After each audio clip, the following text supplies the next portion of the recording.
நம்முடைய காதுகள் பரிசுத்த ஆவியானவருடைய சத்தம் கேட்பதற்கு திறந்து கொடுத்தால், நம்முடைய மனது திறக்கப்படுமானால், தேவன் நிச்சயமாய் நம்மோடு கூட இந்த நாளில் பேசுவார். இந்த நேரம் உங்களுக்கு வீணடிக்கப்பட்ட நேரமாக இருக்கவே இருக்காது.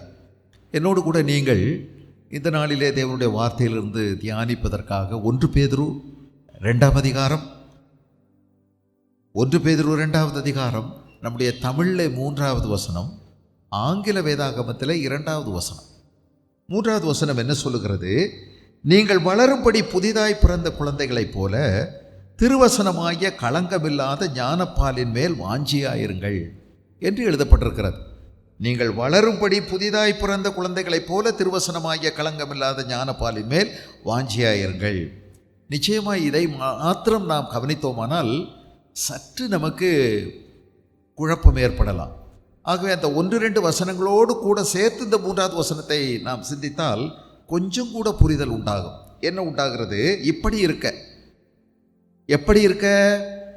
ஆண்டவராகிய இயேசு கிறிஸ்து தம்முடைய மரணம் உயிர்த்தெழுதலினாலே நமக்கு ஒரு புதிய ஜீவனுள்ள நம்பிக்கையை கொடுத்திருக்கிறார்.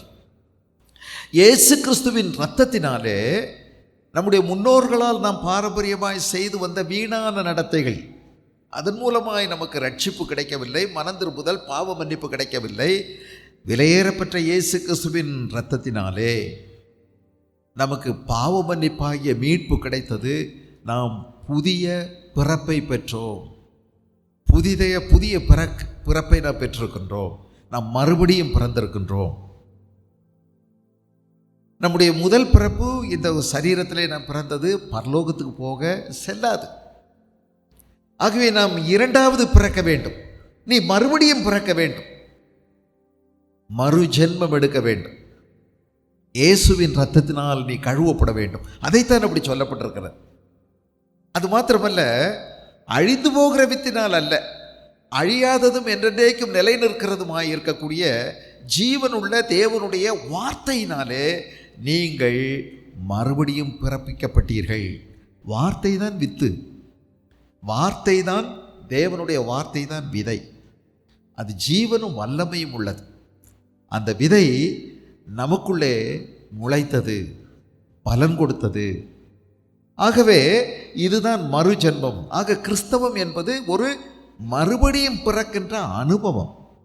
மறுபடியும் பிறக்கின்ற அனுபவம். நான் ஒரு புதிய குடும்பத்தில் அங்கமாகிவிட்டேன். உலகத்தில் நான் ஒரு குடும்பத்தில் அங்கமாக இருக்கேன். ஆனால் அதனால் நான் பரலோகம் போக முடியாது. மனிதன் நித்தியத்துக்காக உருவாக்கப்பட்டவன். தற்காலிகத்துக்காக இந்த உலகத்தில் வாழ்கிறதுக்காக மட்டுமில்லை. அவனுக்கு இன்னும் வாழ்வு சரீரத்திலிருந்து பிரிஞ்ச பிறகும் மரணத்துக்கு பிறகும் நீடிக்கிறது, நிலைத்து நிற்கக்கூடிய ஒரு நித்தியம் அவனுக்குள் இருக்கிறது. ஆகவே இயேசு கிறிஸ்து தம்முடைய மரணம் உயிர்த்தெழுதலினாலே நமக்கு நித்தியமான வாழ்வை கொடுக்கின்றார். இயேசு கிறிஸ்துவின் இரத்தத்தினால் நாம் கழுவப்பட்டவர்களாய் ஒரு புதிய நம்பிக்கையை பெற்றுக்கொள்ளுகிறோம். அது ஜீவனுள்ள நம்பிக்கை. அதனாலே புதிதாய் பிறந்த நமக்கெல்லாம் பரலோகத்தில் அழியாததும் மாசற்றதும் வாடாததும் ஆகிய சொத்து, சுதந்திரம் நமக்கு இருக்கிறது. ஆக நம்முடைய குடியிருப்பு இந்த பூமியில் இல்லை, பரலோகத்தில் இருக்கிறது. நம்முடைய இரட்சகர் பரலோகத்திலிருந்து வர எதிர்பார்த்து கொண்டிருக்கிறோம். ஆகவே நம்முடைய ஆசை, வாஞ்சை, ஏக்கம் எல்லாம் தேவனுக்குரியதாக, பரலோகத்துக்குரியதாக, மேலானதாக இருக்க வேண்டும். இப்படிப்பட்ட கிருபையை நான் பெற்றிருக்கிறபடினால் இப்படி இருக்க என்ன செய்ய வேண்டும்? கர்த்தர் தயவுள்ளவர் என்பதை நீங்கள் ருசித்திருக்கிறீர்கள். உங்களை தேடி வந்தார், பாவக்குழியில் கடந்த உங்களை தூக்கி எடுத்தார், உங்களுக்கு ஒரு புதிய நம்பிக்கையை கொடுத்தாரு, தம்முடைய சொந்த பிள்ளையா மாற்றினார். இந்த தயவை நீங்கள் ருசிச்சிருக்கிறீங்க. இப்படி தேவனுடைய தயவை நீங்கள் ருசித்ததுண்டானால் நீங்கள் புதுசாக பிறந்திருக்கிறீங்க, நீங்கள் வளரணும். புதிதாக பிறந்த நீங்கள் கட்டாயம் வளரணும். ஒரு குழந்தை பிறக்குது, எடை போட்டு பார்க்குறாங்க. பிறந்த குழந்தை அந்த நாள்லேருந்து எடை உடனே வளரக்கூட ஆரம்பிக்காது, மறுநாள் கூடாது. மருத்துவர்கள் சொல்லுவாங்க எடை கொஞ்சம் குறையும். பிறந்தபோது இருக்கின்ற எடை உடனே கூடாது, கொஞ்சம் குறையும். அதுக்கு பிறகு அது கிராஜுவலாக கூட ஆரம்பிக்கும், படிப்படியாக கொஞ்சம் கொஞ்சமாக கூட ஆரம்பிக்கும். மாதந்தோறும் குழந்தைய கொண்டு போனால் அந்த எடையை வச்சு வளர்ச்சியை சொல்லுவாங்க, ஆரோக்கியத்தை நிச்சயப்படுத்துவாங்க மருத்துவர்கள். ஒரு குழந்தை பிறந்தா அது வளரணும், வளரத்தான் செய்யும். உயிர் இருந்துச்சுன்னா வளரும். உயிர் இருக்கிற குழந்தைக்கு ஆசையும் இருக்கும், கட்டாயம் ஆசை இருக்கும். ஒரே ஒரு ஆசை தான், தாயினுடைய பாலுக்காக இருக்கிற ஒரே ஏக்கம். அடுத்த நேரம் பால் குடிக்கலைன்னா குழந்தை செத்து போகும் அப்படிங்கிறது தான் அங்கே பிரச்சனையே. 2 மணி நேரத்துக்கு ஒரு தடவை குழந்தைக்கு குறைஞ்சபட்சம் பால் கொடுத்தாகணும். அடுத்த நேரம் குழந்தைக்கு ஃபீட் பண்ணலைன்னா அதனுடைய வாழ்க்கை அவ்வளோதான். ஒரே ஒன்று, அடுத்த நேரம் பால். இதுக்காக அது ஏங்குகிறது. அதுக்கு தாயையும் தெரியாது, தகப்பனையும் தெரியாது, பூமியில் இருக்கிறோம்னு தெரியாது, ஒன்றுமே தெரியாது. ஆனால் பாலுக்காக மட்டும் ஏங்குகிறது. ஆண்டவர் நமக்கு சொல்லுகிறார், நான் உங்களை மறுபடியும் பிறக்க வைத்திருக்கிறேன், என் இரத்தத்தினால் உங்களை கழுவி சுத்திகரித்து இந்த பூமியில் உங்களை புதிய பிறப்பாய் படைப்பாய் மாற்றியிருக்கிறேன். பழைய குணத்தின்படி வாழக்கூடாது. உங்கள் சுபாவங்களில் மாற்றம் வரணும். உங்களுக்குள்ள இயேசுவின் சாயல்ல நீங்கள் வளரணும். அவருடைய கிருபையில்,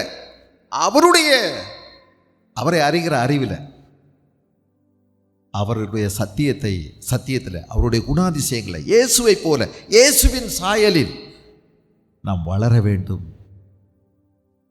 இதை வேதம் அழுத்தமாய் பேசிக்கொண்டே வருகிறது. அவரை போல, அவர் நடந்தபடி நாமும் நடக்கணும். அவருடைய சாயல்ல நம்ம வளரணும். அப்படியானா என்ன செய்யணும்? இந்த வளர்ச்சி 2 பரிமாணங்களை கொண்டது. ஒன்று எதிர்மறையானது, இன்னொன்று நேர்மறையானது. எதிர்மறையானது என்ன? வளரணும் அப்படின்னா ஒரு குழந்தைக்கு பால் மேலே ஏக்கமாக இருக்குது, ஆசையாக இருக்குது, அது ஒன்று தான். அப்படியானா நாம் சின்ன குழந்தை இல்லைல்ல, நம்ம ஒரு புதுசாக பிறந்தவங்க, மறுபடியும் பிறந்தவங்க. வெவ்வேறு விதமான வயசுகளில் நம்ம மறுபடியும் பிறந்திருக்கோம்.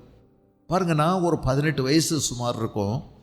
அப்போ தான் இயேசு கிறிஸ்து என் இருதயத்தை கவர்ந்து கொண்டார், என்னை ஏற்றுக்கொண்டார், என்னை அவருடைய பிள்ளையை மாற்றினார்.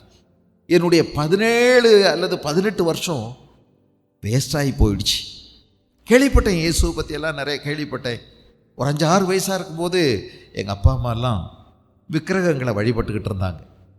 அது பிறகு இயேசுவை பற்றி கேள்விப்படுறதுக்கு அற்புதமான வாய்ப்பு கிடைச்சது. ஆனால் என் உள்ளத்தை நான் இயேசுவுக்கு திறந்து கொடுக்கவே இல்லை. வீணான நாட்களாக போயிடுச்சு. எப்போ இயேசு கிறிஸ்து என்ற ஒரு சாயங்காலத்தில் தொட்டாரோ அதுதான் என் வாழ்க்கையில் அற்புதமான நாள். நான் புதிதாய் பிறந்த அந்த நாள் மறக்க முடியாத ஒரு நாள். என் வாழ்க்கையின் திருப்பு முனையாக அமைந்த அந்த நாள் அது ஒரு நல்ல நாள். அதை பற்றிய நினைவு என் மனசில் மங்காமல் இருந்து கொண்டே இருக்கிறது. இந்த புதிய பிறப்பு என் வாழ்க்கையை புரட்டி போட்டது. எனக்கு ஒரு புதிய ஆசையை கொடுத்தது. என்ன ஆசை? இயேசுராஜாவுடைய இந்த வார்த்தைகளை நான் கற்றுக்கொள்ள வேண்டும், அவரோட சேர்ந்து நடக்கணும், அவரை போல மாறணும், ஒரு ஆசை. அதுதாங்க வளர்றதுக்கு, உயிர் இருக்குங்கிறதுக்கு அடையாளமே ஆசை தான். ஆசை இருக்கக்கூடியவங்க வளர்ந்துருவாங்க. இந்த குழந்தைக்கு பால் மேலே அப்படி ஆசை, அது வளரும். இந்த ஆசை இருந்துச்சுன்னா தானே வளர்ந்துரும். நாமெல்லாம் சின்ன குழந்தைகளா இல்லை. நம்ம கிறிஸ்துவுக்குள்ள வெவ்வேறு வயசில் நம்ம இயேசு கிறிஸ்துவுக்குள் மறுபடியும் பிறக்கப்பட்டோம். நமக்குள்ள பழைய சுபாவம் நிறையா இருக்கு. எதிர்மறையாக இவைகள், இந்த ஆசைகளை ஒழிக்கணும். என்ன ஆசை? துர்க்குணம், சகலவித கபடம், வஞ்சகம், பொறாமை, சகலவித புறங்கூறுதலை ஒழித்து விடு. இதெல்லாம் ஒழிக்க விட வேண்டியது. Abolish these things. எல்லா பழைய சுபாவங்களையும் நீ அழிக்கணும், ஒழிக்கணும். இது எதிர்மறையானது. உனக்கு ஒரு உண்மையான களங்கமில்லாத பால் மேலே ஆசை வரணும் அப்படின்னா இந்த பழைய ஆசை இருக்குது பாருங்க. அடுத்தவனை நோண்டணும், அடுத்தவனை பேசணும், அவங்களுடைய மோசமாக பேசணும், ரகசியமாக நம்ம காரியங்களை சாதிக்கணும், நம்ம ரொம்ப சூழ்ச்சியாக நடக்கணும், மற்றவங்களை புறங்கூறணும். இப்படிப்பட்ட வஞ்சகம், பொறாமை, புறங்கூறுதல், இந்த மாதிரி ஆசைகளை எல்லாம் ஒழிக்கணும். ஒழிச்சிட்டு நீங்கள் வளரும்படி வளரணும். இது ஆண்டவருடைய ஏக்கம். நீங்கள் வளரணும். பெற்றோர்கள் எல்லாருக்குமே ஆசை என்னன்னு தெரியுமா? என் பிள்ளை வளரணும். இல்லை, என் பிள்ளை நல்ல மழலையாக பேசுது, இப்படியே இருக்கணும். மல்லாக்கப்படுத்திக்கிட்டு இப்படியே கை காலை அடிச்சுக்கிட்டு எப்போ பார்த்தாலும் முகத்தை பார்த்துக்கிட்டே இருக்கணும். 10-20 வருஷமானாலும் இப்படியே இருந்தால் போதும். யாராவது விரும்புவாங்களா? அப்படி நல்லா தாங்க இருக்கும். குழந்தைகிட்ட கொஞ்சிறது அழகாக தான் இருக்கும். பிள்ளைகள் மழலையாக பேசி அங்கங்கேயும் ஓடுறது, நம்ம மனசை ரொம்ப பறி கொடுத்து அவர்களை நேசிப்போம். உண்மைதான். குழந்தைகள் ஒட்டுமொத்தமாக குழந்தைகள் ஒரே ஸ்கூலில் 95 குழந்தைகள் கும்பகோணத்தில் தீயில் கருகி செத்து போனாங்க அப்படிங்கிறது சாதாரணமான ஒரு விஷயம் அல்ல. மனசை ரொம்ப நெரிச்சு அப்படி பிழிகிற ஒரு விஷயம் அது. இன்றைக்கும் அந்த குழந்தைகளுடைய நினைவு நாளை கொண்டாடத்தான் செய்கிறாங்க. அதை போய் நினைவு நாளில் மெழுகுபத்தி பொறுத்து வைக்கிறாங்க அந்த ஸ்கூலில். எவ்வளோ சோகம் அது. மாடியில் பிடிச்ச தீ கபகபகபான்னு பிடிச்சி எரிஞ்சிருச்சு. பிள்ளைகள், களங்கமில்லாத அந்த பிள்ளைகள், விளையாட்டுத்தனமாக இருக்கக்கூடிய அந்த பிள்ளைகள், எல்லாருடைய மனசும் ஒரு சின்ன குழந்தை சிரிச்சா எல்லாருமே சிரிப்போம். அது நம்முடைய கவலையை, நம்முடைய மனசை மாற்றி விட்டுறது பல நேரங்களில். ஆனாலும் அதுகள் அப்படியே இருக்கணும்னு நம்ம யாரும் விரும்புறதில்லை. வளரணும், வளரணும். அதை பார்த்து நம்முடைய இருதயம் மகிழ்ச்சி அடைகிறது. என் பிள்ளை வளரலை அப்படின்னா எவ்வளோ பெரிய துக்கம். ஆண்டவர் நம்மை பார்த்து வளர வேண்டும் என்று விரும்புகிறார். நீங்களும் நானும் வளரணும். இருந்த மாதிரியே இருக்கக்கூடாது, வளரணும். நீங்க உங்களையும் என்னையும் ஆண்டவர் மரமாக பார்த்தால் ஆண்டவர் சொல்லுகிறார், கேதுரு மரங்களைப் போல நீங்கள் வளர வேண்டும். லீபனோனின் கேதுருக்களைப் போல வளர வேண்டும். உங்களை என்னையும் பனமரமா ஆண்டவர் பார்த்தா பனையை போல செழிக்கணும்னு சொல்றார். உங்களை என்னையும் ஆண்டவர் திராட்சை கொடியா பார்த்தா வேதம் சொல்லுகிறது, அவர் அந்த நல்ல கனி கொடுக்கக்கூடிய திராட்சை செடியை வெட்டி சுத்தம் பண்ணி களை பிடுங்கி ஒழுங்குபடுத்தி அதிக கனிகளை கொடுக்கும்படியாய் அவர் அதை சுத்தம் பண்ணுகிறார். நீங்கள் என்னிலும் என் வார்த்தை உங்களிலும் நிலைத்திருந்தால் நீங்கள் அதிக கனிகளை கொடுப்பீர்கள். அதனால் என் பிதா மகிமைப்படுவார். நீங்கள் எனக்கு சீஷர்களாய் இருப்பீர்கள் என்று வேதம் சொல்லுகிறது. உங்களை என்னை நிலமா ஆண்டவர் பார்த்தா அது பாதையை போன்ற ஒரு நிலமா இருக்கக்கூடாது. அங்க போட்டது குறைஞ்சது 30% விளையணும் அப்படின்னு ஆண்டவர் எதிர்பார்க்கிறார். அது கற்பாறையான நிலத்தை போல இருந்துச்சுன்னா சீக்கிரம் அது முளைச்சு வேர் இல்லாம ஈரம் இல்லாம காஞ்சு போகக்கூடாது. குறைஞ்சது 30% அது வேர் கொண்டு அது விளையணும். ஆண்டவர் விரும்புகிறார். அது ஒருவேளை முள்ளுள்ள நிலமா இருந்துச்சுன்னா ஏகமாக பல்வேறு விதமான கவலைகள், உலகத்தின் ரசனைகளில் நம்ம சிக்கி நிறைய களை ஏறி முள் ஏறி அதை அமுத்தி போடாமல் 30% வளரணும், அது பலன் தரணும்னு எதிர்பார்க்குறார். நல்ல நிலமாக இருந்துச்சுன்னா 30 இல்லைங்க, 30, 60, 100 பலன் தரணும்னு விரும்புகிறார். நம்ம யாரும் இருந்த மாதிரியே இருக்கணும்னு ஆண்டவர் விரும்பவே இல்லை. நீங்கள் அப்படி விரும்புகிறீங்களோ என்னமோ எனக்கு தெரியாது. இருந்த மாதிரியே இருக்கணும் அப்படின்னு நீங்கள் நினைக்கிறீங்களா? நம்ம எல்லாரும் வளரணும். தேவனை அறிகின்ற அறிவிலே, அவருடைய கிருபையை அறிகின்ற அறிவிலே, அவர் வல்லமையை நாம் அறிந்து கொள்வதிலே நாம் நாளுக்கு நாள் வளர வேண்டும், வளர வேண்டும். இது வேதாகம் சொல்லிகிட்டே இருக்கு. இப்படி வளரணும் அப்படின்னு எதிர்பார்க்கக்கூடிய ஆண்டவர் எதிர்மறையா இதையெல்லாம் அழி அது இருந்துச்சுன்னா உன் வாழ்க்கையில் நீ வளர முடியாது. புத்தியில் நீங்கள் தேர்ந்தவங்களா இருங்க, ஆனால் தீமை செய்வதில் குழந்தையா இருங்க அப்படின்னு இருக்கு. நீங்கள் வளரணும். அதுக்கு என்ன செய்யணுமா? குழந்தைகளைப் போல, புதிதாய் பிறந்த குழந்தைகளைப் போல அப்படின்னு போட்டிருக்கு. புதிதாய் பிறந்த குழந்தை, just as a new born baby, ஒரு புதுசாக பிறந்த குழந்தை. 10 வயசு குழந்தையை பற்றி சொல்லலை, 50 வயசு ஆம்பளையை பற்றி பேசலை, 80 வயசு கிழவியை பற்றியும் பேசலை. புதிதாய் பிறந்த குழந்தை. A new born baby. இதுக்கு பயன்படுத்தப்பட்டிருக்கக்கூடிய கிரேக்க வார்த்தை என்னன்னா ஆர்டிஜெனோட்டோஸ் அப்படிங்கிற வார்த்தை. ஆர்டின்னா புதிதாய், ஜெனட்டோஸ் பிறந்த, புதிதாய் பிறந்த, ஜஸ்ட் பார்ன். அப்போ பிறந்த அந்த ஒரு நாள் குழந்தை, 2 நாள் குழந்தை, இன்ஃபென்ட், சின்னது, குட்டி. அதுக்கு பாருங்க, உடனே உடனே உடனே உடனே தாய்ப்பால் கொடுத்தாகணும். உடனே அது அழணும், அழுத உடனே அதுக்கு தாய்ப்பால் கொடுக்கணும். அதனுடைய இயக்கங்கள் எல்லாம் சீராகணும். ஒரே ஒரு ஆசை தான் புதுசாக பிறந்த குழந்தைக்கு. நகை வேணும், அது வேணும், சொத்து வேணும், சுகம் வேணும், அப்படி வேணும், இப்படி வேணும், சட்டை வேணும், துணிமணி வேணும். ஒன்றும் இல்லைங்க.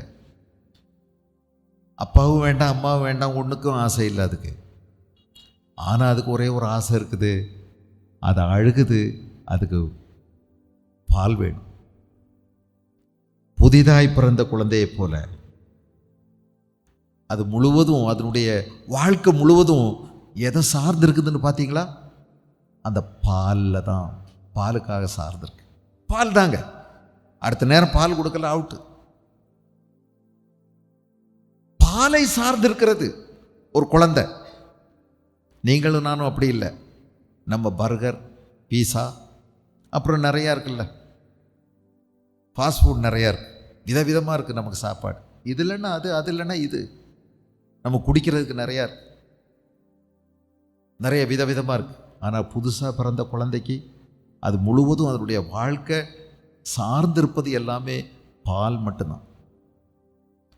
தாய் இல்லாமல் பாலை வளர்த்த, இப்போ தாய் இல்லாமல் குழந்தைய வளர்த்தலாம், பால் இல்லாமல் வளர்த்த முடியாதே. தாய் இல்லாமல் வளர்த்தலாம். சில தாய்மார் பிறப்பிலேயே குழந்தை பிறந்ததை உடனே இறந்து போகிறாங்க. பைபிள்லே இருக்கு. பென்யமீன் அப்படின்னு ராகேலுடைய மகன், 2வது மகன் பிறந்த உடனே அவளுடைய பிரசவத்தில் கடுமையான வேதனையினால் ஒருவேளை ப்ளீடிங் அதிகமாயிருக்கலாம், இறந்துட்டான். அந்த பிள்ளையை பார்த்தா, இந்த துக்கத்தின் நடுவில் பேர் வச்சா, பெனானி அப்படின்னு பேர் வச்சா, துக்கத்தின் மகன் அப்படின்னு அர்த்தம். ஆனால் அவள் இறந்துட்டா. அவளை பெத்லகேமுக்கு போகிற வழியில் அடக்கம் பண்ணிட்டாங்க. ஆனால் அந்த குழந்தைய அழகா யாக்கோப்பு வளர்த்தார். அந்த பிள்ளைக்கு மாற்றி பேர் வச்சார், பெஞ்சமின், பென்யமீன் அப்படின்னு பேர் வச்சார். பெனானின்னா என்ன? துக்கத்தின் மகன். பெஞ்சமின் என்ன? வலது பக்கத்தின் மகன். ரெண்டும் இயேசுக்குள்ள பொருந்தது. அவர் தான் துக்கம் நிறைந்தவரும் பாடு அனுபவித்தவரும் மனுஷரால் அசட்டை பண்ணப்பட்டவருமாயிருந்தார். ஆனால் அந்த இயேசு கிறிஸ்து மரணத்தை உத்தரித்து மகிமை அடைந்த போது பிதாவின் வலது பரிசத்தில் அவர் வீற்றிருந்தார். அவங்க பார்த்தாங்க, இயேசுவினுடைய மரணம் உயிர்த்தெழுதலை அந்த பிள்ளையின் மூலமாக பார்த்துட்டாங்க. தாய் இல்லாமல் பிள்ளையை வளர்த்த முடியும், ஆனால் பால் இல்லாமல் வளர்த்த முடியாதே புதிதாய் பிறந்த குழந்தைய. அந்த பாலைத்தான் அது சார்ந்திருக்குது, ஒரே ஒன்றைத்தான் சார்ந்திருக்குது, பால். அடுத்த நேரம் பால். So life depends on the next time feeding. அதில் தான் இருக்கு, வேறு வழியில். அப்போது இந்த புதிதாய் பிறந்த நீங்களும் நானும் புதிதாக பிறந்திருக்கிறோம் இயேசு கிறிஸ்துவுக்குள்ள. வேத வசனம் நம்மை பிறப்பித்திருக்கிறது, அதுதான் வித்து. இயேசுவின் இரத்தத்தினால் நாம் கழுவப்பட்டு ஒரு புது பிறப்பை நாம் பெற்றோம், புதிய படைப்பாய் மாறி இருக்கிறோம். ஒருவன் கிறிஸ்துவுக்குள் இருந்தால் அவன் புது சிருஷ்டியாக இருக்கிறான், பழையவைகள் ஒழிந்து போயின. பழையது என்ன? இதுதான் பொறாமை, எரிச்சல், துர்க்குணம், கபடம், வஞ்சகம், புறங்கூறுதல் ஒழிந்து போயின, எல்லாம் புதிதாயின. என்ன புதிதாயின? என் ஆசை புதுசாகிடுச்சு. இப்போ எனக்கு பால் மேலே மட்டும்தான் ஏக்கம், புதிய ஆசை. என் திசை புதுசு. நான் இதுவரைக்கும் நடந்தது இயேசுவுக்கு என்னுடைய முதுகை காமிச்சிட்டு இருந்தேன். இப்போது இயேசுவை நோக்கி என் முகத்தை காமிக்கிறேன். என் திசை மாறிடுச்சு, என் நடவடிக்கைகள் மாறிடுச்சு, என் பசி, என் ஆசை எல்லாமே மாறிடுச்சு, என் கண்ணோட்டம் மாறிடுச்சு. புதுசு, எல்லாமே புதுசு. இயேசு கிறிஸ்துவுக்குள்ள எனக்கு நிறைய புதுசாக அவர் கொடுத்துட்டார். பழசை எடுத்துட்டார். இப்போ அந்த பழைய கலக்கம் இல்லை, பாவத்தை ஜெயிக்கக்கூடிய ஒரு வல்லமை எனக்கு கொடுத்துருக்கிறார். புதுசு. பேபிஸ்ன்னு சொல்கிறோம்ல, குழந்தை, BABES, பேபிஸ். இதுக்கு கிரேக்க மொழியில் பிரபஸ் அப்படிங்கிற ஒரு வார்த்தை, BREPHOS, இதிலிருந்து தான் பேபின்னு வந்துடுது. பிரபிஸ் அப்படிங்கிற வார்த்தையிலிருந்து பேபி வந்துடுது, BREPHOS. இந்த வார்த்தை நீங்கள்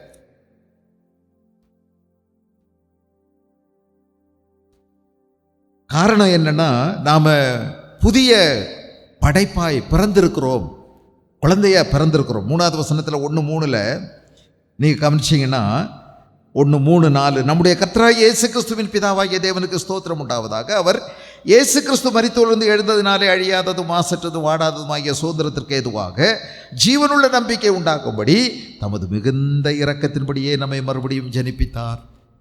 இதுதாங்க தேவனுடைய தயவை நீங்கள் ருசிச்சிருக்கிறீங்க. அவர் நம்மேல் வைத்த கிருபை பெரியது. அவருடைய இரக்கத்தினால், கிருபையினால் அவர் நம்மை தேடி வந்து அக்கிரமங்களிலும் பாவங்களிலும் விழுந்து கிடந்த, மரித்து கிடந்த நம்மை உயிர்ப்பித்தார், தூக்கி எடுத்தார். பாவ குழியில் கிடந்தோம், செத்து கிடந்தோம். அவர் நம்மேல் வச்ச இரக்கம் பெரியது, அவருடைய தயவு பெரியது. அதை நம்ம ருசிச்சிருக்கிறோம். அவர் நம்மை மறுபடியும் ஜெனிப்பித்தார். இன்னும் சொல்லியிருக்கு 23வது வசனம், அழிவுள்ள வித்தினால் அல்ல, என்றைக்கும் நிற்கிறதும் ஜீவன் உள்ளதுமான தேவனுடைய தேவவசனமாகிய அழிவில்லாத வித்தினாலே மறுபடியும் ஜெனிப்பிக்கப்பட்டீர்களே. நம்ம குழந்தையாக பிறந்திருக்கிறோம். வயசு நமக்கு உலகத்தில் வெவ்வேறு விதமான வயசு இருக்கலாம். சிலருக்கு 40 வயசில் தான் இயேசுவை தெரிஞ்சாங்க, சிலர் 30 வயசில், சிலர் 50 வயசில், சிலர் 80 வயசில். விவிதமான வயசில் நம்ம இயேசுவை ஒருவேளை நீங்கள் சொந்த ரட்சகராக நீங்கள் அறிந்திருக்கலாம், குலதெய்வமாக நீங்கள் அங்கீகரிச்சிருக்கலாம், பரவாயில்லை. ஆனால் நீங்கள் உலகத்தில் எந்த வயசுள்ளவர்களாக இருந்தாலும் இயேசு கிறிஸ்துவை உங்களுடைய சொந்த ரட்சகராய் நீங்கள் அறிந்தபோது, உங்களுக்குள்ளே ஒரு மறுபடியும் பிறந்த அனுபவம் நீங்கள் பெற்றபோது நீங்கள் குழந்தையாக தான் பிறக்கிறீங்க அவருக்குள்ள. இது மாம்சத்தில் பிறக்கிறது இல்லை. நிக்கோதேமுக்கு 40 வயசு, ஆனால் அன்னைக்கு தான் அவன் பிறந்தான். ஒரு ராத்திரி பாருங்க, இருட்டுக்குள்ளே தான் வந்தார். ஆனால் அவர் இருட்டுக்குள்ளே வெளியே போகலைங்க, அவர் தேவ வெளிச்சம் பெற்று வெளியே போனார். ராத்திரி தான் வந்தார், ஆனால் அவர் விடியலை கண்டு போனார். அவர் புதிதாக பிறந்தார். நீ மறுபடியும் பிறக்கணும். நீ மறுபடியும் பிறக்காவிட்டால் தேவனுடைய ராஜ்யத்தில் பிரவேசிப்பதில்லை, காண்பதும் இல்லை என்று சொல்லிட்டாரு. தூரத்திலிருந்து கூட பார்க்க முடியாது, திட்டவட்டம்னு சொல்லிட்டார். எப்படி பிறக்கிறது அழகா சொல்லி விவரமாக கொடுத்துட்டார். ஒருவன் ஜலத்தினாலும் ஆவியினாலும் பிறக்க வேண்டும். ஜலம்னா என்ன, ஆவினா என்ன? பரிசுத்த ஆவியானவர். ஜலம் வேதவசனம். வேதவசனத்தோட பல இடங்களில் ஒப்பிடப்பட்டிருக்கிறது தேவனுடைய வார்த்தை. எப்படி தண்ணி மனுஷனை கழுவி சுத்திகரிக்குதோ, இதுபோல தான் தேவனுடைய வார்த்தையும் நம்மை பரிசுத்தப்படுத்துகிறது, கழுவுகிறது. ஞானஸ்நானத்தை பற்றி பேசலை. ஞானஸ்நானம் எடுக்காமலே பரலோகமெல்லாம் போகலாம். அதுக்காக ஞானஸ்நானம் எடுக்காமல் இருந்துக்கலாம்னு நினைக்காதீங்க. இயேசு கிறிஸ்துவை சொந்த ரட்சகராக ஏற்றுக்கொண்ட எவராவது தண்ணியை விலக்கலாமா? தண்ணியை விலக்கக்கூடாது. தண்ணீர் இருக்கிறதே, தடை என்ன? நீ முழு இருதயத்தோடு விசுவாசித்தால் தடையே இல்லை, ஞானஸ்நானம் எடு. இது தேவநீதி. மனந்திரும்பி ஞானஸ்நானம் பெற்றவர்கள் பரிசுத்த ஆவியின் அபிஷேகத்தை பெற்றுக்கொண்டார்.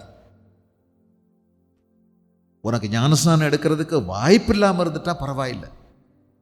உயிர் போகிற போக்கில் அப்படியே அந்த அவசர வார்டில் இருக்கும்போது இயேசுவேன்னு கூப்பிட்டு நீ பரலோகம் போயிட்டேன்னா பரவாயில்ல. நல்ல மூச்சு எடுத்து உயிரோடு இருக்கும்போது, இங்கே நடமாடிட்டு இருக்கும்போது ஞானஸ்நானம் எடுக்காமல்,, தாமதப்படுத்தக்கூடாது, தாமதப்படாத. இனியும் நீ தாமதிக்கிறது என்ன? சவுலுக்கு பவுலா மாறின போது கேட்ட கேள்வி, இனியும் தாமதிக்கிறது என்ன? போய் எழுந்து இயேசுவின் நாமத்தினால ஞானஸ்நானம் எடு. ஞானஸ்நானம் எடுத்திருக்கீங்களா? இது ரட்சிப்பின் பேக்கேஜில் இருக்குது. நீங்கள் ரட்சிக்கப்பட்டீங்க அப்படிங்கிறதுக்கு இதெல்லாம் சேர்ந்தா தான் அந்த ரட்சிப்பு சரியாகும். இதுதான் ரட்சிப்பு. மனம் திரும்பு, ஞானஸ்நானம் பெறு, பரிசுத்தாவின் அபிஷேகத்தை பெறு. இதுதாங்க ரட்சிப்பு. இதுதான் ரட்சிப்பு. நிக்கோதேமு வந்தது ராத்திரி, வயசு 40, ஆனால் மறுபடியும் பிறந்தான் வார்த்தையினால. அவர் தாங்க வார்த்தை. வார்த்தையானவர் அங்கே இருந்தார். வார்த்தையினால் அவனை மாற்றினார். அதுக்கு பிறகு அவன் ஒரு நாள் இருட்டுக்குள்ளே நடக்கவே இல்லை. He walked in the light. அவன் ஒரு நாள் பிறகு நடுராத்திரி போகலை, விடியல்ல நடந்தான். அவன் வாழ்க்கையில் ஒரு விடியல் ஏற்பட்டது. பாருங்க, இயேசு கிறிஸ்துவனுடைய சீஷர்கள் எல்லாரும் பயந்து ஓடி ஒதுங்கி ஒளிஞ்சுக்கிட்டாங்க. பிரபலமானவர், பேரெடுத்தவர், அங்கே இருந்த பாராளுமன்றத்தில் உள்ள முக்கியமான ஒரு ஆலோசனை கூட்டத்தில் இருக்கக்கூடியவர். தைரியமாய் போய் பிலாத்துவினிடத்தில் பேசி இயேசுவின் சரீரத்தை வாங்கி எல்லாரும் ஓடிட்டாங்க. யாருக்கும் வேண்டாம் இயேசு. அவருடைய சரீரத்தை கொண்டு வந்த நிக்கோதேமும் இந்த அரிமத்தேயா யோசேப்புமா சேர்ந்து நல்லா பக்குவப்படுத்தி மெல்லிய துணியில் சுற்றி வாசன திரவியங்களெல்லாம் போட்டு தான் தனக்கென்று வெட்டி இருந்த அந்த ஒரே பெரிய கல்லில் செதுக்கி இருந்த அந்த கல்லறையில் இயேசுவுக்கு ஒரு ஸ்லாப் அவன் செஞ்சு வச்சுருந்தான். அந்த ஸ்லாப்பில் இயேசுவை வச்சாங்க. எவ்வளோ விலை கூடின கல்லறை பாருங்க. எவ்வளவு செலவு பண்ணி ஒரு கல்லறை கட்டியிருக்கிறார். பார்க்குறதுக்கு அற்பமாக தெரிஞ்சுது, ஆனால் அவர் மரித்த போது ஐஸ்வர்யவானோடு கூட இருந்தார்னு போட்டிருக்குது. என்ன பெரிய துணிச்சல், எவ்வளோ பெரிய மாற்றம். வெளிப்படையாய் சொன்னான், நான் இயேசுவின் சீடன் என்று. யாரும் மறுக்க முடியலை. அவனுடைய வாழ்க்கையில் பெரிய மாற்றம். நீ எந்த வயசாக கூட இருக்கலாம், ஆனால் இயேசுவை சொந்த ரட்சகராக ஏற்றுக்கொண்டால் நீ ஒரு குழந்தையா அன்னைக்கு பிறந்திருக்கிற, ஆனால் நீ வளரணும், வளர்ந்தேயாகும். இது வேதம் சொல்லுகிறது. இப்படி வளர்ந்தா பாருங்க, நீங்கள் வளரும்படி புதிதாய் பிறந்த குழந்தைகளைப் போல எப்பவுமே இந்த மனப்பான்மை நமக்கு வேண்டும். This attitude should be your attitude. இந்த மனோபாவம் அது தொடர்ந்து ஒரு நிலையான மனோபாவமாக இருந்து கொண்டே இருக்க வேண்டும். இந்த திருவசனமாகிய களங்கமில்லாத ஞானப்பாலின் மேல் வாஞ்சியாக இருக்கணும். வாஞ்சியாக இருக்கணும். வாஞ்சியாயிரு. குழந்தையினுடைய ஒரே ஆசை பால் தானே. லாங்கிங், லாங் ஃபார், ஏக்கம், அது ரொம்ப முக்கியம். எ லாங்கிங், ஏர்னிங், எனக்குள்ள ஒரு பெரிய வாஞ்சை. ஒரு என்ன சொல்றது, உள்ளுக்குள்ள இருந்து பற்றி எரிகிற அணைக்க முடியாத ஒரு ஆசை. ஆர்டன்லி லாங்கிங், ஒரு பற்றி எரிகிற ஒரு ஆசை. அந்த ஆசையை எந்த தண்ணியை ஊற்றினாலும் அணையாது. அந்த மாதிரி ஒரு ஆசை. வெள்ளங்கள் திரண்ட தண்ணீர்களால் எனக்குள்ள எழும்புற இந்த நேச அனலை அணைக்கவே முடியாது அப்படின்னு ஒருத்தி சொல்கிறா பாருங்க. இயேசுவின் மேலே நான் வச்சிருக்கிற அந்த அன்பை வெள்ளங்கள் திரண்ட என்ன போராட்டம் வரட்டும், என்ன பிரச்சனை வரட்டும், அணைக்கவே முடியாது. இயேசு கிறிஸ்து தன்னுடைய மரணத்துக்கு ஒரு வாரம் இருக்க பெத்தானியா அப்படிங்கிற ஒரு 2 மைல் தூரத்தில் இருக்கக்கூடிய, எருசலேம்லேருந்து 2 மைல் தூரத்தில் இருக்கக்கூடிய அந்த கிராமத்துக்கு போய் ஒவ்வொரு நாளும் எருசலேமுக்கு வந்துட்டு அந்த கிராமத்தில் போய் தங்கினார். யார் வீட்டில்? மரியாள், மார்த்தாள், லாசரு அந்த வீட்டில் தங்கினார். ஒரு நாள் இயேசு போன போது கொஞ்சம் ரொம்ப கவலைப்பட ஆரம்பிச்சிட்டா மார்த்தாள். இந்த இயேசுவுக்கு நல்லது செஞ்சு கொடுக்கணும். அவர் நம்ம தம்பியெல்லாம் உயிரோட எழுப்பியிருக்கார். அவருக்கு ஒரு நல்ல சாப்பாடு செய்யணும். ஐயையோ, இன்னைக்கு பார்த்து வந்துட்டாரே, அது இல்லை, இது இல்லை, இது இல்லை, அது இல்லை, காசு இல்லை, இன்னைக்கு கடை இல்லை, எங்கே போகிறது, வீட்டில் போதுமான பொருள் இல்லை, எண்ணெய் இல்லை, வெங்காயம் இல்லை, ஏதாவது செய்யணுமே, கவலைப்பட ஆரம்பிச்சிட்டான்.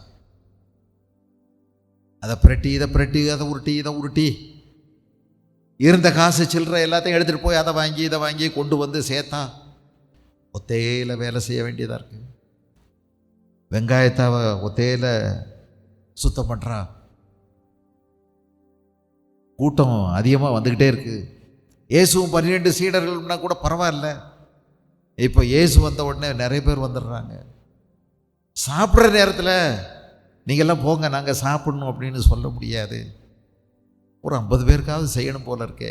கடைசியில் கவலைப்பட ஆரம்பிச்சிட்டான்.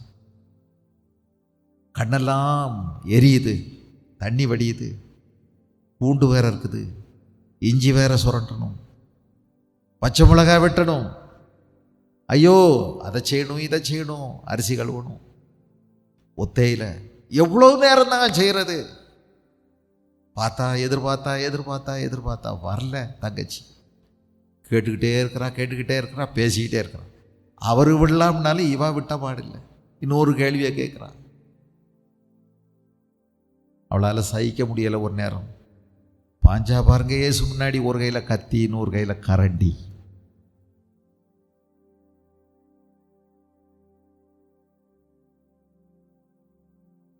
அவளுக்குத்தான் புத்தி இல்லை, உங்களுக்குமே புத்தி இல்லை. இயேசுக்கு ரொம்ப நிதானமாக பேசினார். யாரை பார்த்து என்ன கேட்குற அப்படின்னு கேட்டு அப்படியே ஆட்டோமேட்டிக்காக துப்பாக்கி எடுத்து ஷூட் பண்ணிட்டாரா? இல்லைங்க. மார்த்தாளே, நீ அநேக காரியங்களை குறித்து கவலைப்பட்டு கலங்குகிறாய், தேவையானது ஒன்றே. நீ ஏங்க வேண்டியது ஒன்று தான். உன் ஆசை, உன் பசி, உன் தாகம், உன் வாஞ்ச, உன் கவலை எல்லாம் ஒன்றை பற்றி தான் இருக்கணும். களங்கமில்லாத பால். அவர் தாங்க அங்கே வந்திருக்கிறார். வார்த்தையானவர் அங்கே உட்கார்ந்துருக்கிறார். வார்த்தையானவர் அவங்க வீட்டில் இருக்கிறார். என்ன பாக்கியம்! சர்வபூமியின் ஆண்டவர், பரலோகத்தையும் பூலோகத்தையும் ஆளுகை செய்கிறவர் மனுஷனா அவங்க வீட்டில் ஒடிஞ்சு போன ஓட்ட சேரில் உட்கார்ந்துருக்கிறாருங்க. அவரை பார்க்கணும், அவருடைய பிரசன்னம் வேணும், அவருடைய வார்த்தை வேணும். அவரு இந்த ஏக்கம் மரியாளுக்குள்ள ஏகமாக இருக்கு. விட்டு பிரியவே முடியலை. புரியுது, அக்கா ஒத்தையில் செய்கிறாங்கிறதெல்லாம் புரியுது, இதெல்லாம் செய்யணுங்கிறது புரியுது. ஆனால் அவளுடைய பசி அடக்க முடியாத a burning desire, ardently she was longing for the pure milk. இந்த சுத்தமான இந்த பாலுக்காக அவ அப்படி ஏங்குறாள். இவள் தன்னை விட்டு எடுபடாத அந்த நல்ல பங்கை பெற்றுக்கொண்டாள். அது பிறகு இயேசுவை பார்க்கவே முடியலைங்க. சிலுவையில் அவர் தொங்கினார். பிறகு இந்த வீட்டுக்கு வரலையே. நல்ல பாக்கியத்தை பெற்றுக்கொண்டா மரியாள். இந்த மாதிரி ஒரு ஏக்கம் நமக்கு இருக்குதா? இதெல்லாம் நம்ம கவனிக்கும் போது நாம எவ்வளோ தூரத்தில் இருக்கிறோம் மரியாளை விட. அவளுக்கு இருந்த வாஞ்ச ஏக்கம், என்ன ஏக்கம், என்ன பசி, என்ன தாகம். நீதியின் மேல் பசி தாகம் உள்ளவர்கள் பாக்கியவான்கள், அவர்கள் திருப்தி அடைவார்கள். appetite, பசி. appetite should be your attitude. இதுதான் நீ ஏங்கணும் அந்த பசிக்காக. நம்முடைய மனோபாவத்தில் மாற்றம் வரணும். மனோபாவம் மாறணும். மனோபாவத்தில் மாற்றம், மனப்பாங்கு, நிலைப்பாடு, அணுகுமுறை. இந்த தேவனுடைய வார்த்தைக்கான ஒரு ஏக்கம் நமக்குள்ள உண்டாகும். சங்கீதம் 42 நீங்கள் கவனிச்சிங்கன்னா, சங்கீதம் 42 தாவீது சொல்லும்போது விதமாக சொல்றாரு, மானானது நீரோடைகளை வாஞ்சித்து கதறுவது போல தேவனே என் ஆத்துமா உம்மை வாஞ்சித்து கதறுகிறது. கோடை காலங்களில்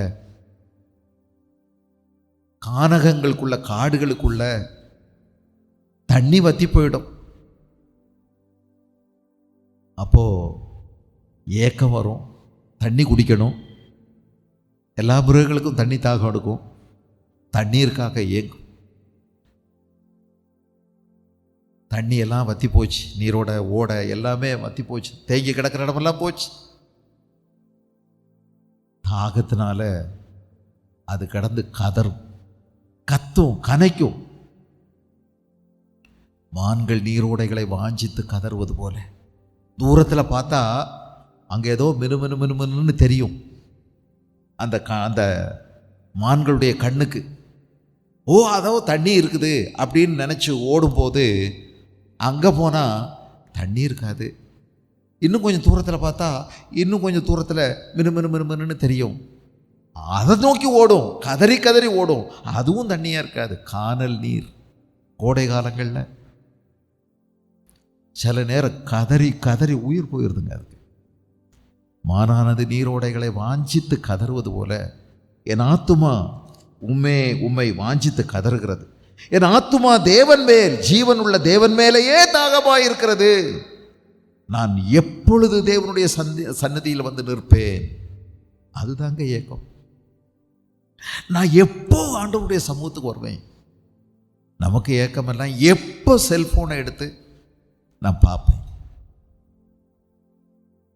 அதான் அவசரமாக எழும்பின உடனே பார்க்கணும் செல்ஃபோன் என்னென்ன வந்திருக்கு. வாட்ஸ்அப்பில் யாரெல்லாம் போட்டிருக்காங்க. பர்த்டே ஆயிடுச்சு, எத்தனை பேர் எனக்கு விஷ் பண்ணியிருக்காங்க, எத்தனை பேர் லைக் போட்டிருக்காங்க. ஒரு லைக் பண்ணுங்க, ஷேர் பண்ணுங்க. இதுக்காக உயிரே விடுறாங்க. லைக் பண்ணுங்க, ஷேர் பண்ணுங்க, லைக் பண்ணுங்க, ஷேர் பண்ணுங்க. இதுதான் இயக்கமா? நாங்கள் பாருங்க, எப்போ நான் தேவனுடைய சந்நிதியில் வந்துட்டு இருப்பேன். சும்மாவா ஆண்டவர் சொன்னார்? அவள் தன்னை விட்டு எடுபடாத அந்த நல்ல பங்கை பெற்றுக்கொண்டாள். இயேசு தாங்க அந்த பெஸ்ட் போர்ஷன், நல்ல பங்கு அந்த இயேசு தான். அவளுக்கு புரிஞ்சு போச்சு இந்த இயேசு. இந்த சில நாட்களில் அவள் தானே ஒரு நலதம்னு ஒரு நல்ல தைலத்தை கொண்டு வந்து இயேசுனுடைய பாதத்தில் ஊற்றி அழுதா. இயேசு சொன்னார், இவளை விட்டுரு, என்னுடைய மரணத்தை நினைவூர்ந்து செய்கிறாள். முன்கூட்டியே அவளுக்கு நிறைய விஷயம் தெரிஞ்சு போச்சே. இவர் தாங்க ஜீவாதிபதி. அப்படி உயிரோட உயிர்க்குயிராக நேசிச்சான். ரொம்ப கஷ்டப்பட்ட ஒரு குடும்பம் தான். அனுதினம் ஏதோ கூலி வேலை செஞ்சு பொழைச்சிக்கிட்டு இருந்த குடும்பம். ஆனால் அவன் நிறைய விலை கூடின ஒன்றை கொண்டு வந்து கொடுத்தான். தேவன் மேல் உள்ள அன்பை பலரும் தப்பாக புரிஞ்சுக்கிட்டாங்க. இவளுக்கு இருந்த அன்பை. அங்கே ஒரு திருடன் இருந்தான். அவன் சொன்னான், வேஸ்ட் பண்ணுறா பாரிவா, வீணாக்குறான். எவ்வளோ பேர் வீதியில் சோறு இல்லாமல் அலைகிறாங்க. அவங்களுக்கெல்லாம் கொடுத்துருக்கலாம். அதை விட்டுப்புட்டு இவர் பாதத்தில் கொண்டு சும்மா ஊத்துறா பாரு. எவ்வளோ விலை கூடினது. புரிஞ்சுக்கிடுவாங்களா? மனிதர்கள் புரிய முடியாது. ஆனால் அவளுக்கு இருந்த அந்த தெய்வ அன்பு விசேஷித்தது. அவள் தன்னை விட்டு எடுபடாத அந்த நல்ல பங்கை பெற்றுக்கொண்டாள். 84வது சங்கீதத்தை பாருங்க. அதே தாவீது தான் அங்கே எழுதுறாரு. 84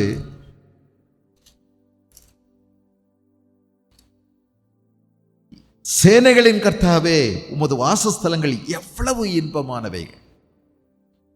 என் ஆத்துமா கர்த்தருடைய ஆலய பிரகாரங்களின் மேல் வாஞ்சையும் தவனவுமாயிருக்கிறது. தவனம்னா அவ்வளோ தாகம். என் ஆத்துமா தேவனுடைய ஆலய பிரகாரங்கள் மேல் வாஞ்சையும் தவனவுமாய் இருக்கிறது. என் இருதயமும் என் மாம்சமும் ஜீவன் உள்ள தேவனை நோக்கி கம்பீர சத்தமிடுகிறது. ஆலய பிரகாரங்கள் அப்படின்னு சொல்லியிருக்கிறது மனுஷன் கட்டின ஆலயத்தில் இல்லைங்க, அதை கவனிக்கணும். இது அப்போது அநேகமாக ஆலயம் இல்லை, அப்படி இருந்திருந்தாலும் மனுஷன் கட்டின ஆலயம்தான். ஆலயம் என்று சொல்வது தேவ பிரசன்னம், தேவன் வாசமாக இருக்கிற இடம், தேவனுடைய பாதபீடம். அந்த தேவனுடைய சமூகத்தில் போய் நிற்கணும் அப்படிங்கிறது அவருக்கு இருந்த மிகப்பெரிய ஏக்கம், பெரிய வாஞ்சம். 119வது சங்கீதத்தை நீங்கள் பார்த்தீங்கன்னா, சங்கீதம் 119, சங்கீதம் 119 20வது வசனம், உமது நியாயங்கள் மேல் என் ஆத்துமா எக்காலமும் வைத்திருக்கிற வாஞ்சையினால் தொய்ந்து போகிறது. வாஞ்சையினால தொய்ந்து போகிறது.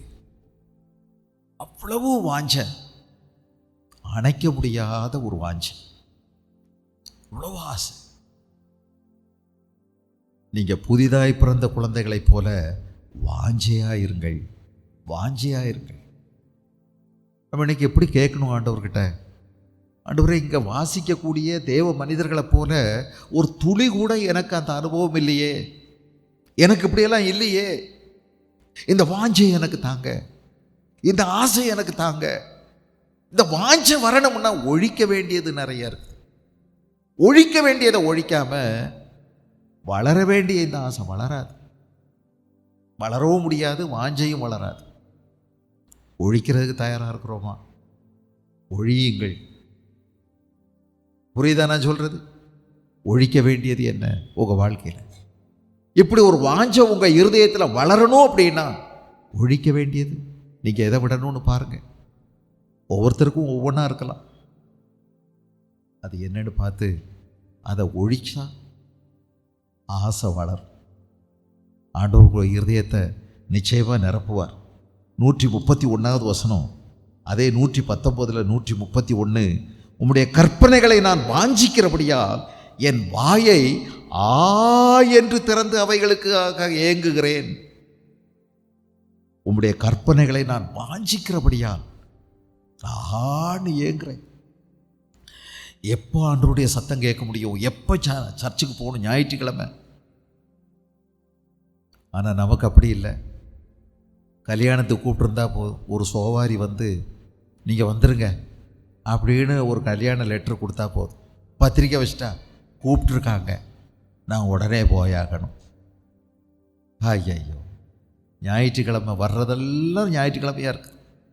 மூர்த்த நாள், சுபமூர்த்த நாள், ராஜமூர்த்தம், ஞாயிற்றுக்கிழமை.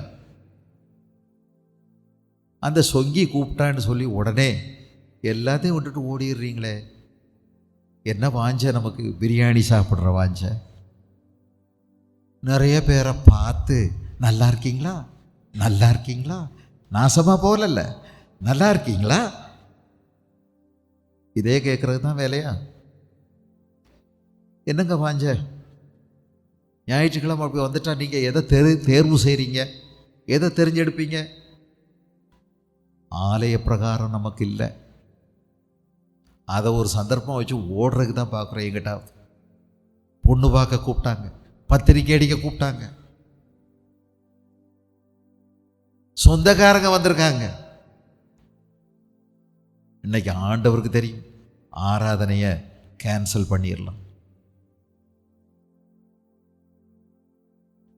இங்கே பார்த்தீங்களா, நான் உங்கள் மேலே வச்சிருக்கிற வாஞ்சையினால், உங்களுடைய கற்பனைகள், உங்களுடைய வார்த்தைகளுக்காக வச்சிருக்கிற வாஞ்சையினால் ஆடிய வாயை திறக்கிறேன். சர்ச்சுக்கு வரும்போது பசியோடு வர்றதுங்க, ஏக்கத்தோடு வர்றது. ஏன்னா இங்கே ஒரு விருந்து நடக்குது, இது விருந்து சாலை. இங்கே விதவிதமாக ருசிகரமாக சாப்பாடு இருக்குது, ரசிக்கணும், ருசிச்சு சாப்பிடணும். 3 கல்யாணத்துக்கு போயிட்டு 4வது கல்யாணத்துக்கு மொய் வைக்க போனால் அங்கே கமகமனு பிரியாணி அற்புதமாக இருந்தாலும் இலையில் வச்சது அம்புட்டையும் கொட்டுற வரைக்கும் பார்த்துக்கிட்டே இருக்கிறது. அப்படி மலை மாதிரி குமிச்ச பிறகு பேருக்கு 2 எடுத்து சும்மா தின்னுட்டு ஒரு கடி கடிச்சிட்டு அப்படியே இலையை மூடி வச்சுட்டு போயிடுறது. 3 வீட்டில் சாப்பிட்டாச்சு, இது 4வது.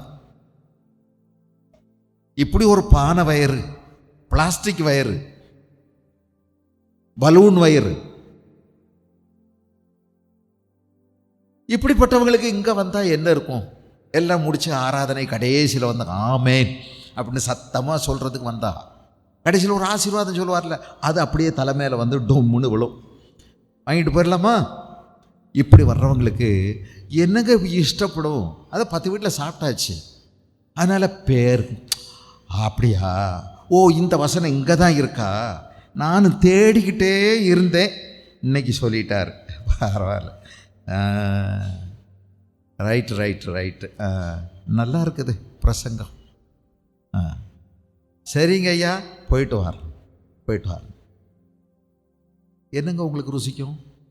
நீங்கள் எல்லாம் மூடி வச்சுட்டு போகல முழுசா, என்னதான் விதவிதமாக உங்களுக்கு விளம்புனாலும் பரிமாறினாலும் உங்களுக்கு பிடிக்கலை.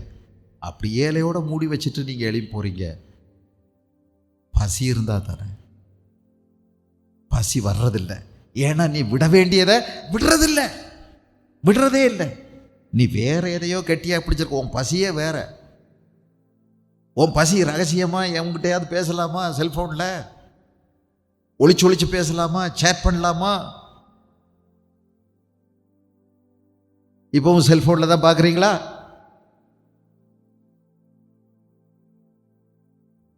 யோசிங்க. இந்த பசியெல்லாம் இருந்துச்சுன்னா இதை ஒழித்து விடு. ஒழிக்காமல் இது வளராது, நீ வளரவும் முடியாது.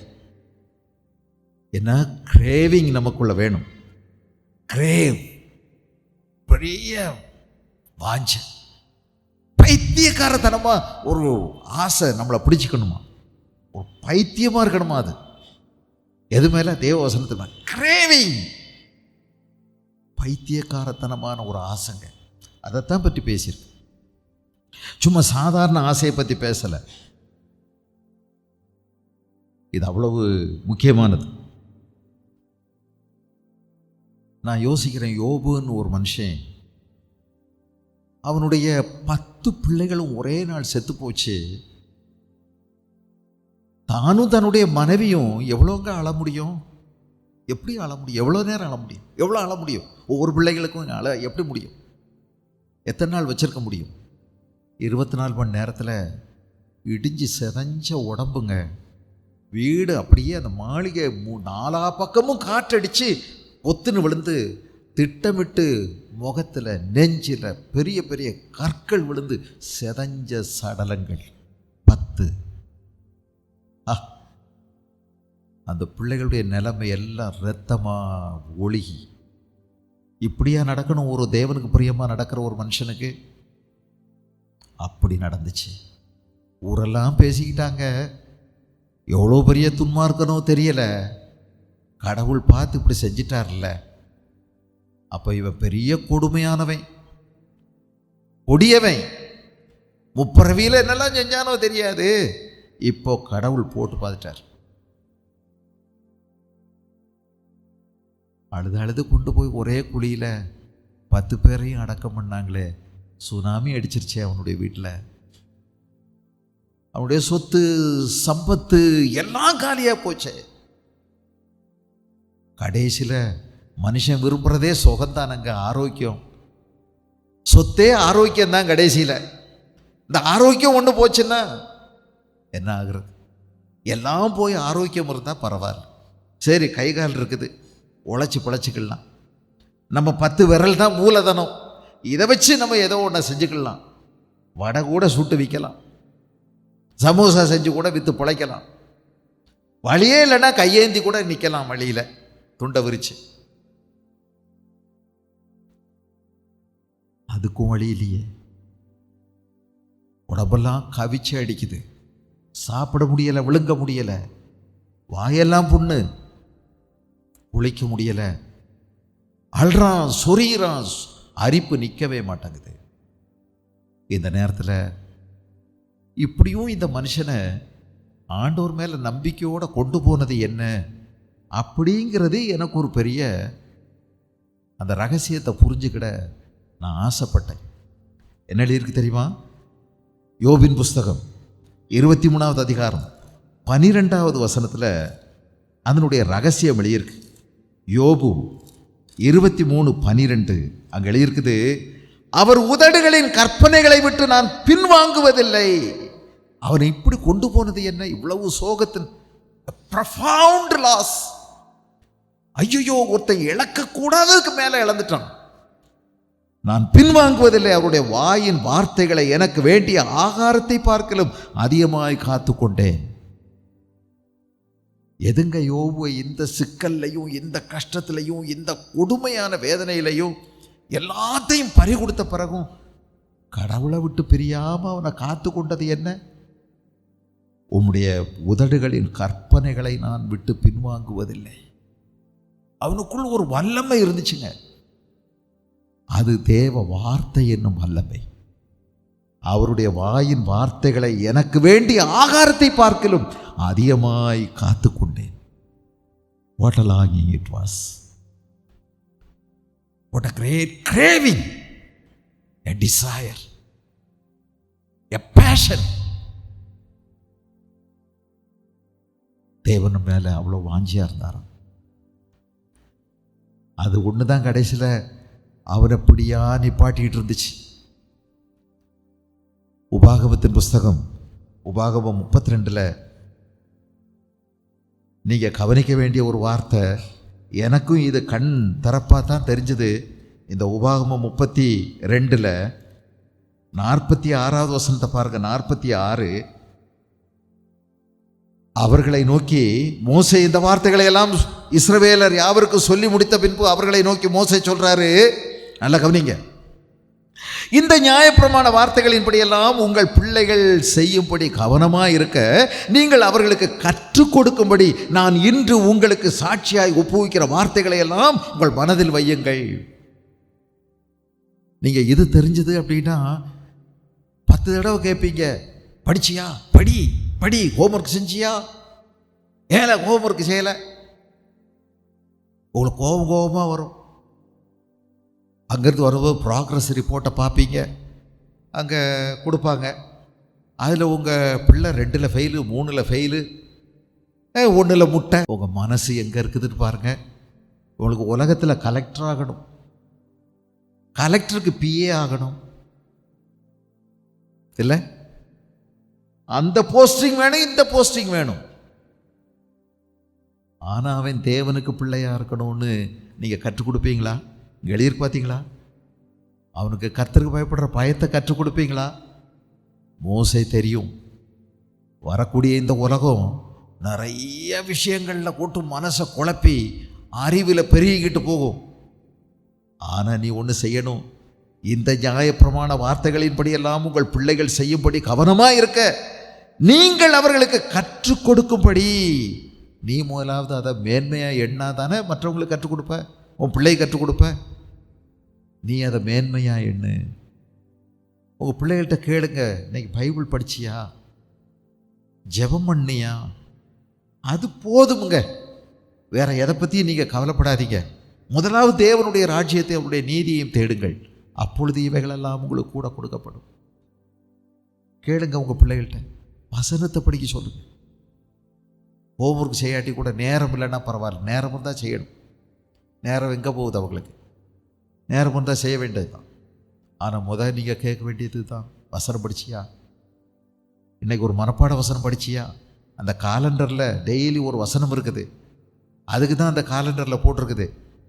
ஒரு வசனம் படிச்சிடணும், மனப்பாடம் பண்ணணும். போகிற வார வழியிலெல்லாம் நின்று அதை எடுத்து பார்க்கணும். Pander on it. திரும்ப திரும்ப அதை அசை போட்டு பாரு, நினைச்சுப்படுத்து, நினைவுபடுத்து. வெளிச்சம் விளக்கு சும்மா எல்லாம் நிற்காது, எண்ணெய் ஊற்றணும், திரிய தட்டி விடணும், காற்றடிக்காம பார்க்கணும். சிம்னி அழுக்காயிடும், சுண்ணாம்பு போட்டு தேய்ச்சி கொஞ்சம் தண்ணியில் கழுவி பிரகாசிக்க வைக்கணும். இதெல்லாம் செஞ்சால் தான் விளக்கு பிரகாசிக்கும், அது எரியும். இருட்டு தான் தானாக வரும், கச்சடா எல்லாம் தானாக வந்துடும், சாக்கடை தானாக வரும்.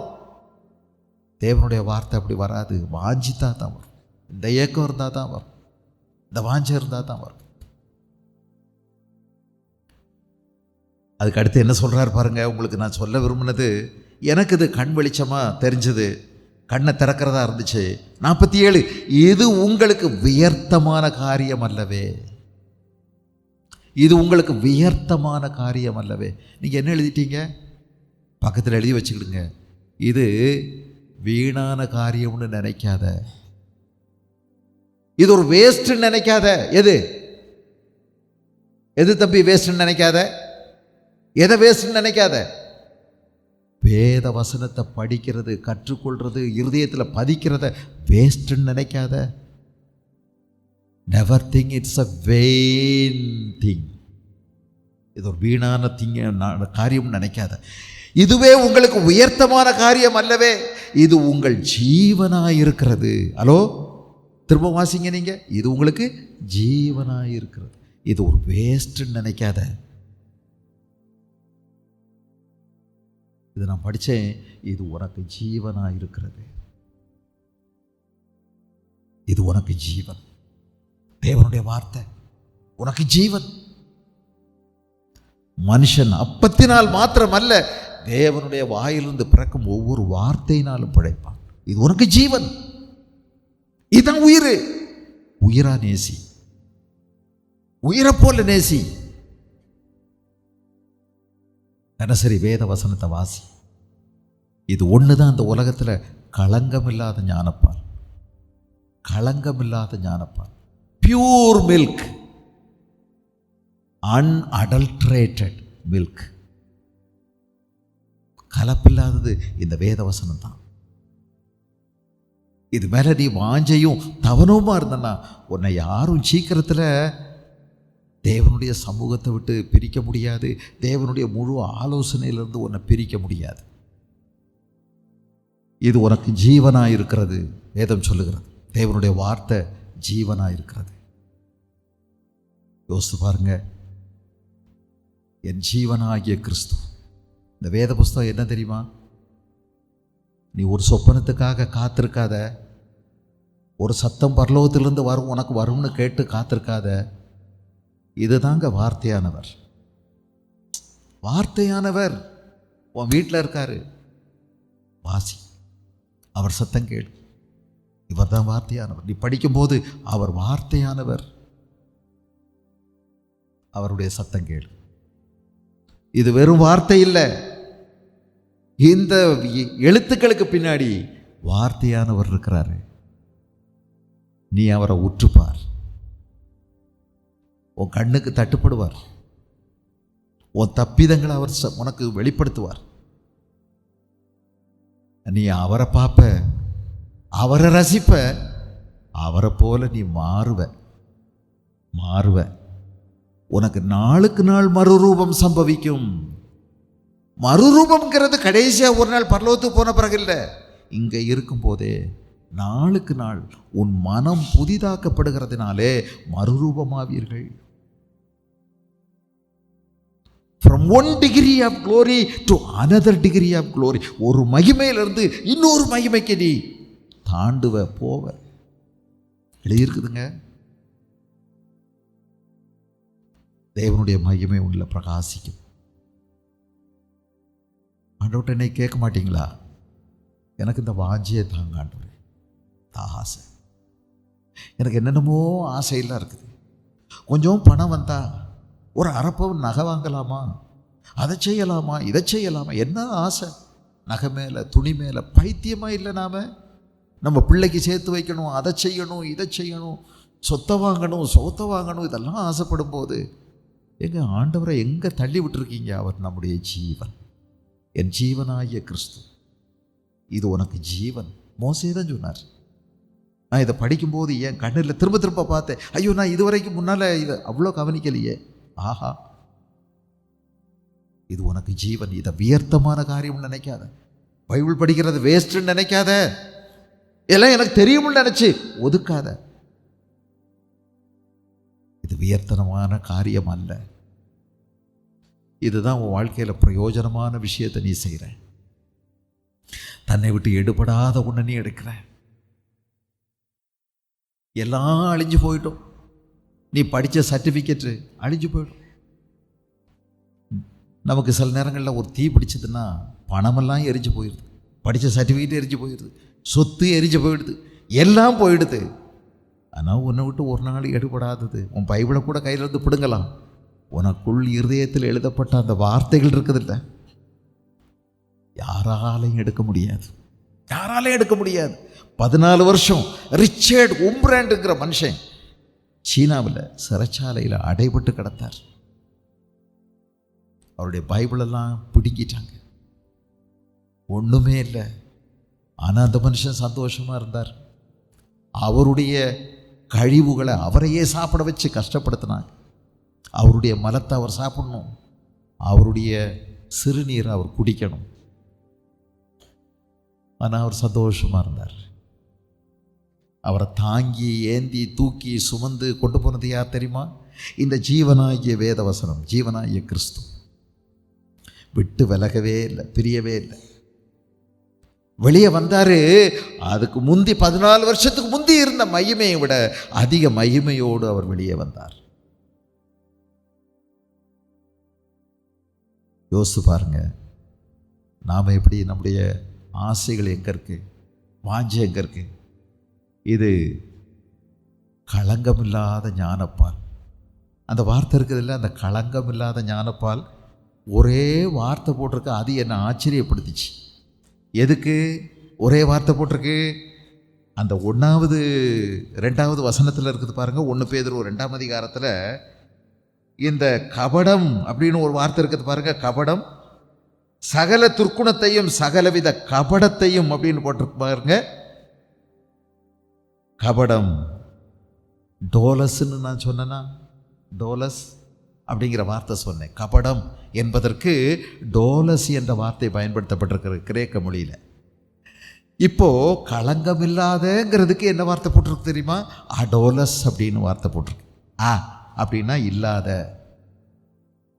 அடோலஸ். இந்த கபடத்தை எடுத்து போட்டால் இந்த கபடமில்லாத இந்த பால் நம்ம ருசிக்கலாம். கபடமில்லாத பால். நம்மகிட்ட ஏற்கனவே இருக்கிறதெல்லாம் கபடம், சூழ்ச்சி, தந்திரம், வஞ்சகம், பேராசை, சுயநலம், நான் என்பது நமக்குள்ள நிறைய மலிஞ்சு கிடக்கும்போது இதை அகற்றணும். அடோலஸ், களங்கமில்லாத ஞானப்பால், ஆவிக்குரிய பால், ஸ்பிரிச்சுவல் மில்க். தமிழில் தாங்க ஞானப்பால்னு போட்டிருக்குது, ஆங்கிலத்தில் அந்த ஞானம்ங்கிற வார்த்தை வரல, ஸ்பிரிச்சுவல்னு போட்டிருக்குது. ஆவிக்குரிய பால்.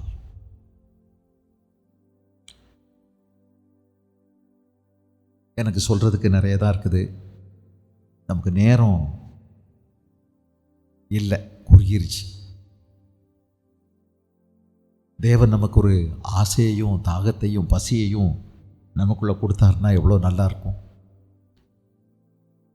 வேதவசனம் பால் மட்டும் இல்லை, இது பலமான ஆகாரமும் கூட. இது பலமான ஆகாரம். 1 கொரிந்தியர் 3ஆவது அதிகாரத்தை நீங்கள் படிச்சீங்கன்னா, நான் உங்களுக்கு பலமான ஆகாரத்தை கொடுக்க நினைக்கும் போது நீங்கள் பாலை உண்ணத்தக்க குழந்தைகளாக இருக்கீங்க, நான் என்ன செய்கிறது அப்படின்னு சொல்கிறார். ஆனால் அங்கே சொல்லப்பட்ட அந்த குழந்தைகளாக இருக்கீங்கிறது வேறு அர்த்தம். அங்கே சொல்லப்பட்ட கிறிஸ்துவுக்குள்ளே நீங்கள் கிறிஸ்துவ அறிஞ்சு அநேக வருஷங்களான பிறகும் இன்னும் குழந்தைத்தனமாக இருக்கிறீங்களே, சின்ன பிள்ளைகள மாதிரி குழந்தைத்தனம்.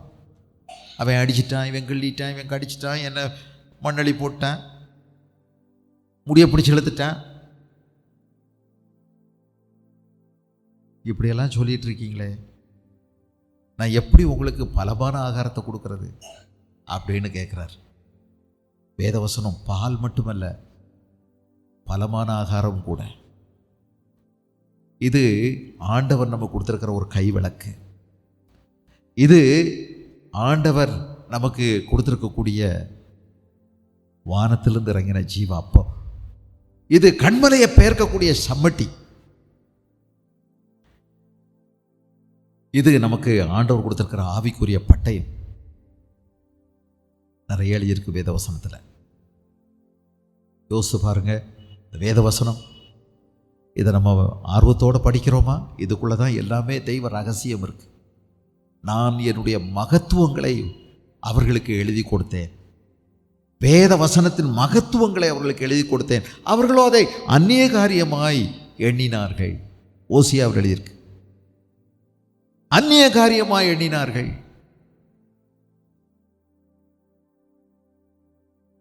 இன்னைக்கு ஒரு தீர்மானம் எடுத்தா என்ன? ஒரு நாளைக்கு ஒரு அரை மணி நேரமாவது நான் வேதத்தை வாசிப்பேன். ஒரு அரை மணி நேரம், ஒரு மணி நேரம், அரை மணி நேரம் வேதம் வாசிக்கிறதுக்கு நான் நேரம் எடுத்துக்கிடுவேன். ஒரு சின்ன தீர்மானம், ஆண்டவரே உம்முடைய வேதத்தின் ரகசியங்களை பார்க்கும்படி என் கண்களை திறந்தரணும். இந்த வேத வசனம் நிறைய உள்ளுக்குள்ள மறைபொருள் வச்சு, புதையல்களை வச்சு ஆண்டவர் மறைச்சி வச்சிருக்கிறார். இந்த மறைவான பொக்கிஷம், இந்த இருளில் இருக்கிற புதை, அந்த ரகசியங்கள், அதை நான் உனக்கு வெளிப்படுத்துவேன் அப்படின்னு சொல்கிறார். தாகமும் ஏக்கமும் வாஞ்சையும் உள்ளவங்களுக்கு இதில் உள்ள இந்த புதையல்களை ஆண்டவர் கொடுக்கத்தான் செய்வார். இதுதான் விசேஷம். இது வார்த்தை மட்டுமில்லை, வார்த்தையானவர். அவருக்கு ஒரு பெயர் வார்த்தையானவர். அவரை தான் நீங்கள் தரிசிப்பீங்க ஒவ்வொரு நாளும். அவருடைய முக தரிசனத்தினால நாம் பிரகாசம் அடைவோம். அவருடைய முக தரிசனத்தில் நாம் நடப்போம்.